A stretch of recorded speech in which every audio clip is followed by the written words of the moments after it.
Hi everyone, I hope everyone's doing good and staying safe indoors, and hopefully we can get through this whole COVID 19 pandemic. So, today I'm making this video to share an experience of mine. 6 months back, I was actually diagnosed with retinal detachment. Retinal detachment is like a serious condition where, if you don't treat it, it might lead to blindness. It can actually happen to anyone. Okay, it can happen to anyone, but in my case, it happened because I have short sightedness, and I've been wearing glasses since I was 6 years old when I was in second grade.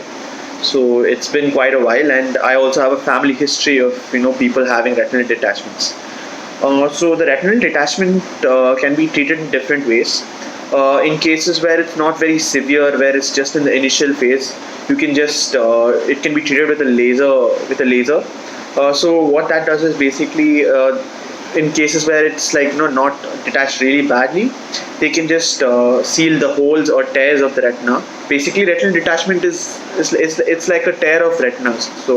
And basically what happens is these tears, they accumulate and they start peeling off the retina totally. To avoid that, or to fix that, there are a lot of different procedures. So the laser procedure is basically, what it does is it seals the tears and holes whatever is present. The second procedure is cryopexy. So cryopexy is where that will be required. That procedure will be performed in an operation theater. So what they will do is they'll actually seal the holes with dry ice, and because in extreme cold conditions they'll freeze the holes, and whatever the tears or whatever is there will be sealed by that. The third one is a spherical buckle. The third procedure is actually performed in cases where the retinal detachment has started affecting your central vision. Like in the initial phase, it's not totally completely affected your central vision, but it started to affect it.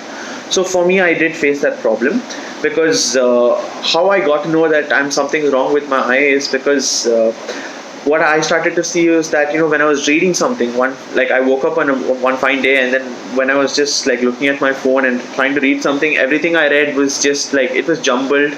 It looked like the letters were dancing. It was very off for me, and it was even more weird because it was fine for me to read from one eye, and it was totally weird to read for me from the other eye. So then I was just like, well, what is this? Why is it this way? Because I've never faced such a went to the doctor, and he told me that I had this problem. So what happened is, I've actually had this problem for quite a while, and I actually didn't know about it. Some of the initial symptoms which I actually faced and I didn't actually know about was people who have retinal detachment, they see a lot of floaters. Like, everyone sees floaters. Floaters are basically all these small black dots or something. So that actually follows you wherever you blink. If I look this side, it follows you this side, and then it goes after a while. But then people don't take it seriously, and it's fine. It's not that all people who have floaters have retinal detachment, but then in certain cases it actually becomes a lot. And I think in my case, I didn't notice a lot. I can't say that it was too much. I don't want to over exaggerate, but then I did see quite a few times, but then I just let it go, because I thought, okay, it's not affecting my normal vision, so I might have not, I don't have any problem. So it actually never affected my normal vision until it actually came to a day where, like I said, that all the letters were jumbling, and it looked like the whole thing was dancing. So the first thing I thought was, when I actually had that problem, I thought my eyes were dry. So I went to a nearby drugstore, and then I bought this thing. What do you mean? I bought an eye drop, which actually is just not keep my eyes dry. I just bought that. So I applied that, and it made no difference. So then I thought, okay, fine. I think I have to go to the doctor, and I got it checked. So because I left it too late, it started affecting my central vision. So that started affecting my central retina. So for me, they had to perform a procedure called spherical buckle. So a spherical buckle is basically, it's like a sponge or a silicone. It's a small object which is stitched in your eye to move your center retina to the position it was before. Because of retinal detachment, the center retina starts moving away from its natural position, and that's why your vision starts getting affected. So that's what happened to me. So they performed this procedure. They stitched the spherical buckle in my eyes, and then they try to move the retina back to its original position. So to describe this surgery, what it's like, it actually takes 1 hour, or like, yeah, for 1 hour to 45 minutes, like it's around that range.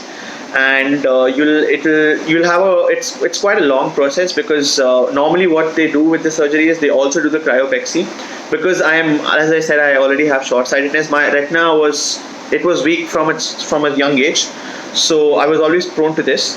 So regardless of the central vision, my central retina being fixed with spherical buckle, the rest of my retina was also affected because it's always been weak. So they performed the cryopexy procedure as well.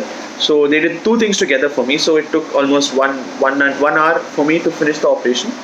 So you'll be awake during the operation. They'll just put the local anesthesia on the eye which they're operating. So in my case, they did that in the right eye.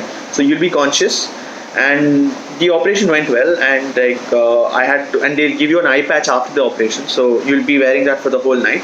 It hurts the first day. Your eyes will be really red, and you can't do anything that day. The day of the operation, it's just pure rest. You'll have to somehow make it through. It's going to hurt a lot because obviously they've operated something in your eyes. So that day will be really hard.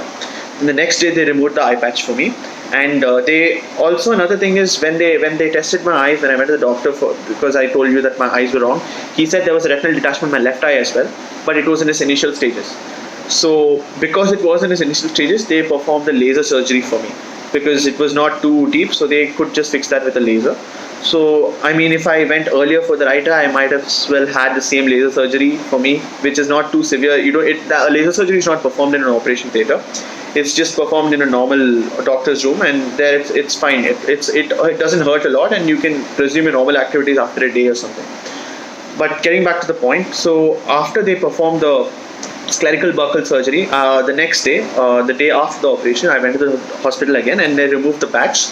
And that day you can't really open your eyes to full length. You can barely open. It's like you're squinting. It really feels like that. It's really difficult to open your eyes, and you'll have a lot of other things to follow. You have a lot of restrictions, like you cannot, for me, I couldn't sleep on the right side because my operation was performed on my right eye, so I couldn't sleep my head or body facing that side, and I couldn't sleep backwards as well. So it was either I sleep straight or I slept on towards my left. So that restriction was there for quite a while, because they performed two procedures, and because of performing the cryopexy procedure, there was a lot of liquid in my eyes. So until the liquid fully wears off, I was told to follow certain procedures, and you cannot take a shower. You cannot take a shower above your neck area. So your face cannot. It can just be wiped with wet wipes or whatever, but then you can only shower below your neck area, and you cannot lift any heavy objects. You cannot read, and you should not. Just don't do something which is going to give your eyes a lot of pressure, like reading or like looking at your phone too much. And just take rest. That full phase is for your recovery. So they said that this will take some time, so they told me to come after 10 days. So initially, like after they opened the eye patch, I couldn't really judge whether my vision was like completely back to normal or not, because like I could barely open it. But then you will see the progress day by day. The first week will be quite hard, because like it's basically all your routines will not be happening. Like it's been obstructed, because you'll have to do a lot of things. You cannot bend also, because like it might affect your eyes. So I couldn't do that. So all I did was just sleep, and then like I just completely took a good rest for my eyes, and then slowly you will start to see that your eyes are opening. And then I think on the 8th day I could like open my eyes like to a good extent. It was not fully open, but then it was okay. Like I could open like 75% of it. And I didn't have glasses. So I had a power before the operation. So after the operation as well, the power actually increased. It went to -8 on my right eye. So that is another side effect of this surgery. It actually increases your power. So it went to -8, and I couldn't like really read so well. And when I actually kept it close also, it still looked like the words were jumbling and stuff. And I obviously started panicking. I was like, has the surgery gone well or not? But then I went to the doctor after 10 days, and then he said that there has been good improvement. And in my case, the liquid actually started getting absorbed by my own body, which was a very good thing. In some cases, the liquid does not get absorbed by the body. In those cases, I think they inject something. But then for me, it was good that my body itself was healing. So my doctor told me that it will be fine. Come after 20 days, and you will see a good improvement. Even your liquid also will go. So I, as usual, after that again, every day till the next appointment, I could say that I could see a legit improvement in my eyes. I kept resting, and I still couldn't like sleep on the right side and do a lot of things. I couldn't lift heavy, so you'll need someone to take care of you, and also you need to put drops after the operation. Like every week it reduces. So the first week after the operation, you'll have to put the drops 12 times a day, and then it reduces based on your dosage. Your doctor will prescribe that. So I needed people to do that for me, or you can do that for you do that yourself. It's just that the first few days will be difficult. After that, you can take care of yourself. And yeah, so all these restrictions happened, and gradually it was getting better. And after 20 days, I went to the doctor again. So that is like 10 days first, and then 20 days later. So basically 1 month after the surgery, I went, and the doctors found a very good improvement. But he still didn't prescribe my glasses because my power was still 7.5. First, the last time I checked, it was -8. Then it was 7.5, and he said that it's not good to have a variation of more than 2 powers between one eye and the other. So because my left eye power was -5, my right eye was -7.5 at that time, and he said that it will definitely go down because it's still healing for me. So they didn't prescribe any glasses, but then what they did is they took off some of my restrictions, like I could sleep on both sides, and then even I could take head bath and stuff, and but I couldn't cut my hair. So that's another thing. But then he said that you can slowly start doing stuff, and you can wear your old glasses with your old barber, and I started wearing that. I started using my old glasses, and I could watch TV, I could do whatever I wanted. But I did watch, but I didn't watch too much because it's better to rest. And yeah, that went on for a month, and you can see the difference. And after that, I went to the doctor again after 30 days. So this is like 2 months after the surgery, and that time they did prescribe glasses for me, and he said that it's fine.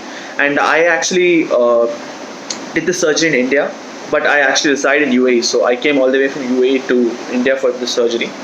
So I had to travel back to UAE because that's where I work. So what the surgery does is you cannot do air travel for a while until the doctor says yes, because in air travel the air pressure changes, and that affects your eye pressure as well, and that's not a good thing after you do the surgery. So until you get clearance, you cannot do air travel. So be aware of that. In case you have any commitments, just make sure that you don't commit anything after the surgery unless or until you get the approval from the doctor, because it's not really safe to do air travel or any serious activities which might change the air pressure or affect your eye pressure. So they gave me clearance for all that, and then I went back to the UAE, and I've been regularly going every month to my retinal specialist here in UAE, and they've been checking regularly, and they've been giving me updates, and it's all fine.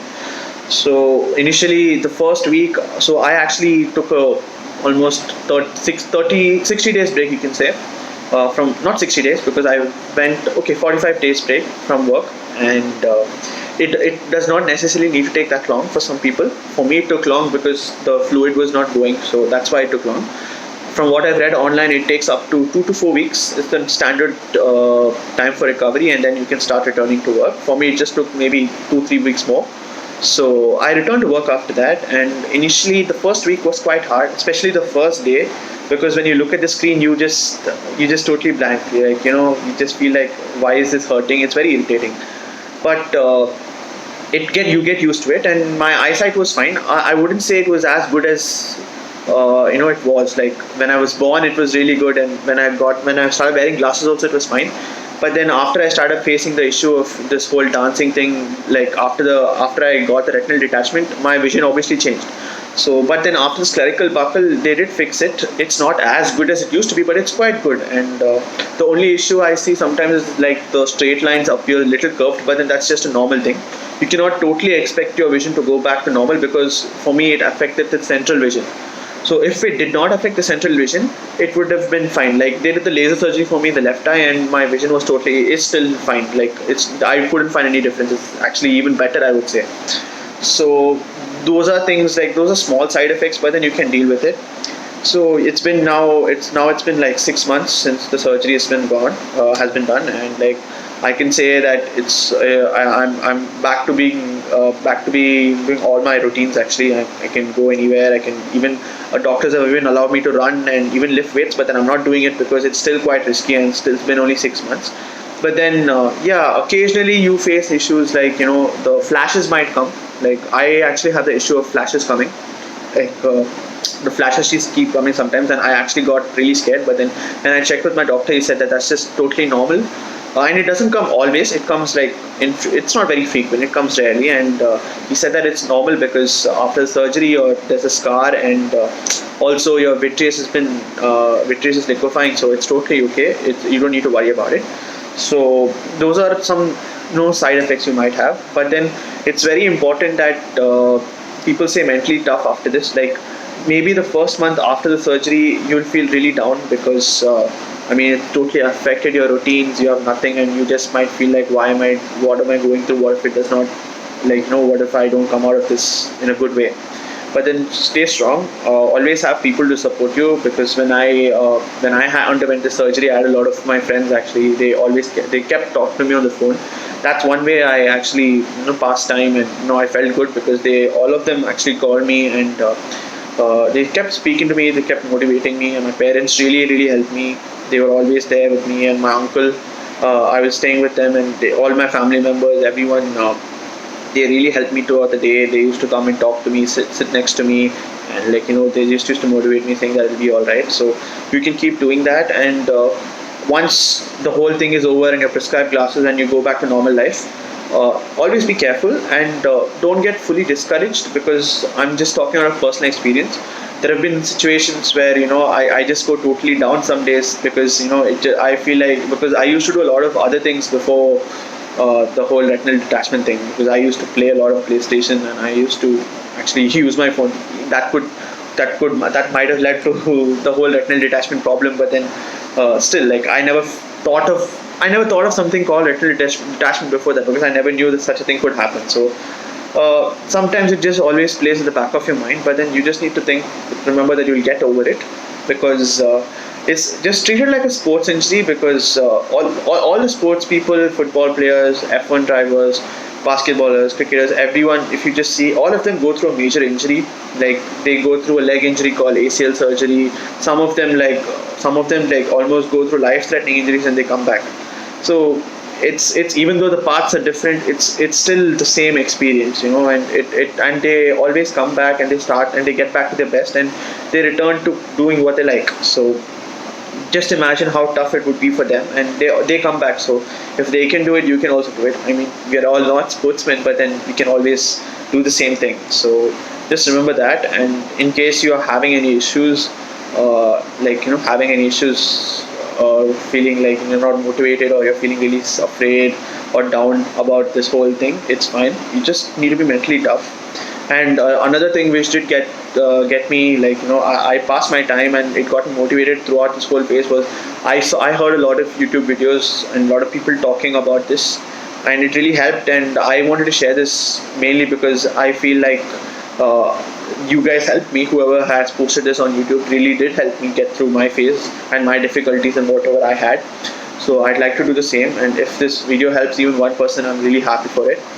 And yeah, that's what I would like to say. And just that hope people take these eye issues more seriously as well, because normally humans have the tendency of actually never attending to a problem until it becomes a problem. So, like in my case, when I saw the floaters, maybe I should have just gone for a general eye checkup, because it was my fault also, because I actually never went for an eye checkup, like a comprehensive eye checkup. The only times I used to go to the eye doctor was in cases where I felt that my power is increasing and I used to get headaches, or I used to find it difficult to read stuff which is far. But then it's better to actually go to an eye doctor regularly, at least once a year, have a full comprehensive checkup, and then you'll know where you stand, and in case you have to take more precautions, you can do it there and then. So it's better, and not just for eye, actually any part of your body. If you're actually feeling off even once, there's no harm in actually going to the doctor. If he might diagnose a problem, it's fine. It's at least you're finding it at the preliminary stage. Just don't let it run too long. So I hope that people take that seriously as well. But it's something you can always get over. Just need to be mentally strong. So yeah, I hope this video helps everyone, and thanks for listening.